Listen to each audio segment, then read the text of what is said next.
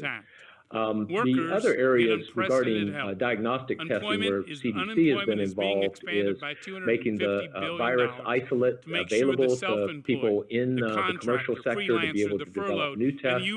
And I think the ultimate goal is to move past the PCR-based technology, which is fairly high-tech and is harder to perform in smaller and more remote locations. And I think the ultimate goal would be a test that might function more like a rapid flu test that could be in your healthcare provider's office. We're not there yet, but I know there are many people who recognize that is a very high priority. One of the challenges, though, and I think this is impacting all of us, is that after some of the initial challenges we had with reagents at CDC, we then moved into the next stage of complications, where many of the reagents, as well as just the supplies to run the test, began to become in short supply as the global supply chain has been limited. These two actions alone, so I know that's frustrating for all of us, and there's a lot of smart people thinking about how do we best address these problems so that with the promise that if you keep your workers on the payroll, that portion of the loan will be forgiven. For larger and most distressed businesses, we provide loans to. Of the virus knowing your survival in is some crucial places to you've probably millions seen of in the American paper, workers. particularly in These urban loans aren't areas where bailouts. there's They're been a given with number of oversight and cases. repayment. Oftentimes, providers in public health are moving more to syndromic surveillance, where cases are identified based on the symptoms. Although the caveat in that is I'll say we are still learning what some of the symptoms to help our local of businesses keep workers on the job. infection are. For businesses closed or partially Could you closed explain due more to government thoroughly order, the term who've seen their shedding income the drop virus? by 50% Do or the more, particles remain if you airborne pay for half long? of your worker's salary, Yeah, that's another we'll pay great the other question. half. So $10,000 shedding basically means crisis. that the virus is in The sooner we lock down the secretions coronavirus, and the are sooner potentially we unlock infectious. this economy. The way we quicken can that, assess we give our that hospitals, are a doctors, couple of nurses, different ways. nonprofits, and rural One is healthcare using the providers on the diagnostic front lines PCR, over but the $140 billion caution I would in new offer there resources. is the We give PCR, unprecedented polymerase flexibility chain to reaction, telehealth. detects We the increase by viral 20% RNA. It does reimbursements not for tell us whether or coronavirus not treatments. the We virus is accelerate actually Medicare funding, and we capable give patients of more infecting flexibility another to use person. their health savings accounts. What's Mr. probably Speaker, more while no one will agree with predictive every of part of this the rescue risk bill, of we transmission face a challenge is actually rarely seen in recovery of the America's history. virus through We viral must culture. act now